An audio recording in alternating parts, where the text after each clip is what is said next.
이제 우리나라도 위드 코로나에 들어간 지가 한 달이 되어가고 있습니다. 그렇지만 물론 이미 예상은 했었지만 너무 빨리 확진자가 늘어날이라고는 상상을 하지 못했기 때문에 이거 다시 위드 코로나를 중단해야 하는 상황에까지 이르렀던 것입니다. 우리나라보다 먼저 위드 코로나를 시행했던 유럽 국가들 중에는 가장 너무 많이 거의 사실상 위드 코로나라는 게 원래 목적이 그거였답니다. 그냥 코로나 바이러스하고 그냥 함께 가는 거라고 해서 그냥 완전히 일상 코로나 이전, 그러니까 2019년도로 돌아가는 것처럼 한다는 취지였던 것입니다. 그러므로 모든 방역 조치를 해제하고, 그러니까는 발열 체크도 하지 않고 마스크도 벗고, 사실 그냥 완전히 10,000명이든 1,000명이든 모여서 같이 식사도 하고 잠도 자고 하는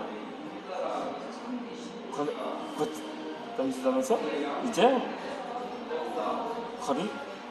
거리두기란 말은 이제 옛말로 치부하는 것으로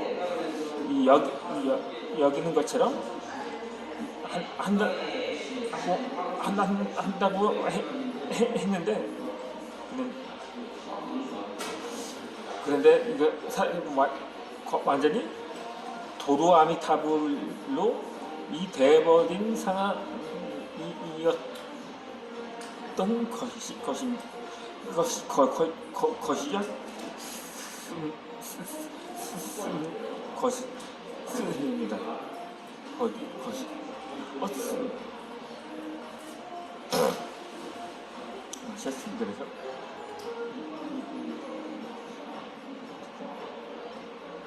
특히 가장 극단적으로 풀었다가 극단적으로 다시 봉쇄를 검토하고 있는 나라 중에 오스트리아를 들 수가 있습니다. 물론 여러 나라들이 이렇게 위드 코로나에 들어갔는데 이렇게 양극단적으로 풀었다가 다시 봉쇄를 하는 나라로 꼽을 수가 있는 거죠. 원래 이전부터 전면 봉쇄를 여러 차례 했었거든요. 그러다 보니까 코로나가 잠잠해져서 다시 봉쇄를 완화하고 그랬는데, 벌써 몇 번째인지 수를 헤아릴 수가 없을 정도입니다. 그러니까 이 전면 봉쇄의 기간이 하루 이틀도 아니고 사흘 나흘도 아니고 5일도 아니고 일주일도 아니고 보름도 아닌 거의 한 달이라고 할 수 있는 무려 3주간의 봉쇄를 했었던 거죠. 이번에 오스트리아를 또 다시 그 3주간의 전면 봉쇄로 들어간다고 하더라고요.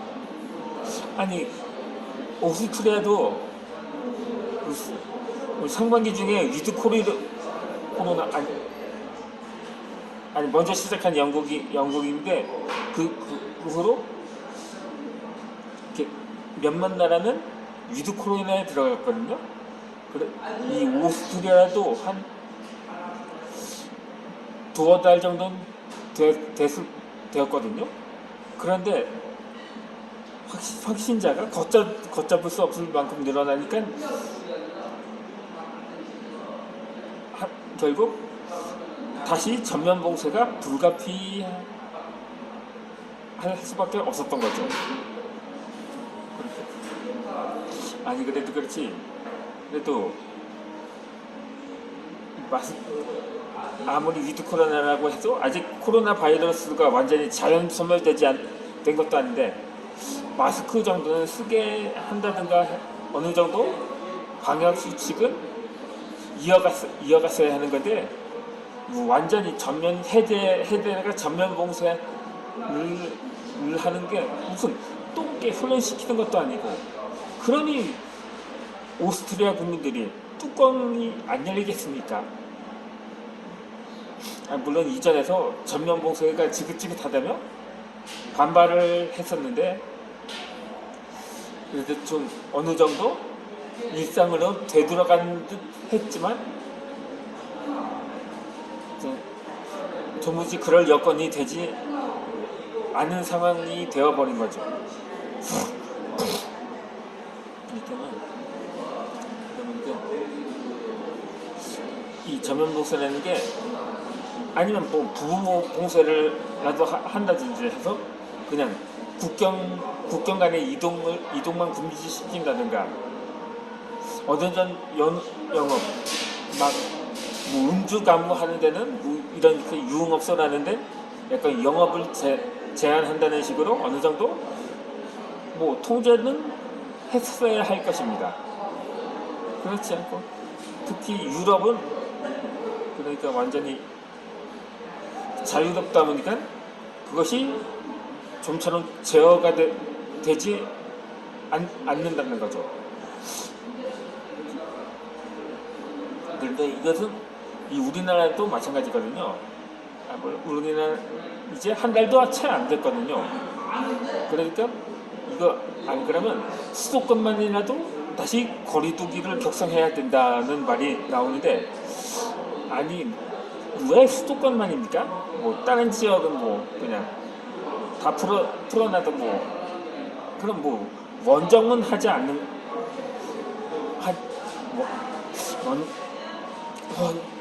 그러면 이전에도 그랬거든요. 아니 수도권에가 약간 거리두기를 뭐 2단계 다른 지역은 2.5단계 뭐 이렇게 해서 하니까 수도권에서 지방으로 뭐 제주도라든가 조금 확산세가 뜸한 지역으로 원정을 많이 갔다고 합니다. 이것도 아마 감안을 해야 하는데 이 수도권만 다시 비상조치를 발동한다는 것 자체가 아니면 그렇다고 확산세를 완전히 꺾을 수는 없을 거라는 거죠. 그래서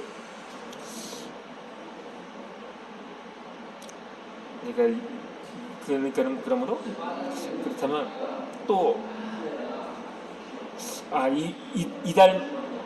이번 주부터는 전국의 초중고등학교가 전면 등교를 한다는데 그런 더 불안감이 클 수밖에 없는 거죠. 아니 그럼 어떡하냐? 그렇다고 2년째 농사도 못 짓고 공장 가동도 하지 못했는데 그래서 지금 글로벌 인플레가 초래된 거 아니냐 이런 말도 나오고 있긴 합니다. 그러니까 일부 국가만이 아닌 전 세계가 베네수엘라처럼 된다.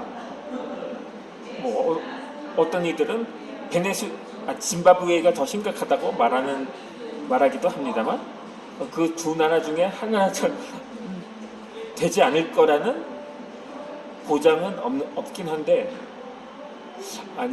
그러니까 이것이 한계가 있다는 말이죠. 물론 지금은 농한기라서 아직 농사철은 아니지만 열에 약하다는 바이러스가 한여름에서 왜 이렇게 창궐을 했냐 하면 그 원인이 있거든요. 여름철은 사실 농번기잖아요. 그러니까는 그렇기 때문에 확산세가 지속되었던 거죠. 이렇게 그래서 이번에는 하려면 하고 뭐 말려면 말고 위드 코로나 말입니다. 이미 한번 그 확정을 지었으면 아무나 그런 문제는 사망자와 위중증자도 늘어나고 있기 때문에 좀 아마 한계가 있지 않나 하는 생각도 들긴 합니다. 그래서 그렇게 해서 더 그냥 그래서 그렇다면 뭐 바이러스가 완전히 자연선을 다는 수밖에 없는 거죠. 이전처럼 한 3년 거의 뭐 2년이 되고 3년 차에 접어들거든요. 오래 지나면 그게 아니가지고 그것이 내년까지 갈까 하는데 뭐 먹는 백신도 나오고 이미 그런데 문제는 돌파 감염이 증가하고 있다는 데 있는데 이게 기존의 백신은 이제 백신이 처음 나온 지가 1년이 됐는데 이제 그게 또 항체가 6개월 정도 뿐이라더라고요. 그러니까 물론 처방과들은 먼저 처음 나오면서 지난해 연말에서 올 초에 접종을 시작한 나라들은 이미 그 항체가 다시 사라진 지가 좀 거의 뭐 반년 가까이 되어가고 있죠. 그래서 혹시 확진자가 계속 나오고 있는 거 아니냐고 뭐 추측을 할 수는 있는데 지금까지 아무리 그래서 지금까지 완전히 방역 조치를 해제하고 마스크까지 벗은 나라들은 최소한 접종 완료율이 80에서 90% 가까이 되리라고 짐작을 합니다.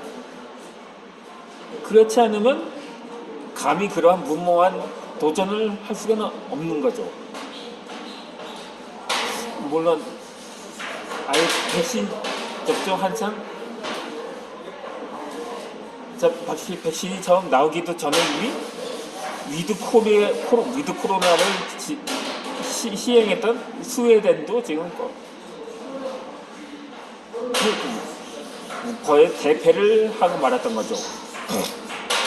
그렇다면 위드 코로나에서 대승을 거둔 나라가 어느 나라냐고 궁금해하실 수 있을 것입니다.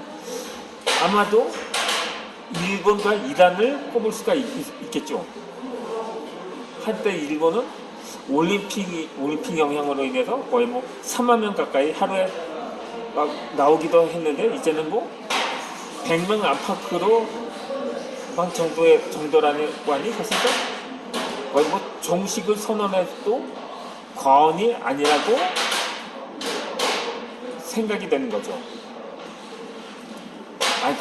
그렇다고 마냥 안심할 수는 없습니다. 그렇다고 일본이 위드 코로나를 한다면서 오히려 전면 봉쇄한 것 아니냐는 말도 있긴 한데 일본하고 우리나라하고 사실상 기후 조건이나 지리적 위치도 거의 비슷하거든요. 그렇다니까 그것이 계절의 원인도 아닐 테고 그래서 더 아이러니한 셈인 거죠. 어찌되었든 간에 우리나라는 뭐 전면 봉쇄까지는 아니더라도 거리두기가 해야 한 상황이더라도 좀 더 신중하게 검토할 필요가 있다고 사료되는 바입니다. 그러면 저는 다시 지방 방송을 마치고 정규 방송으로 인사드리도록 하겠습니다.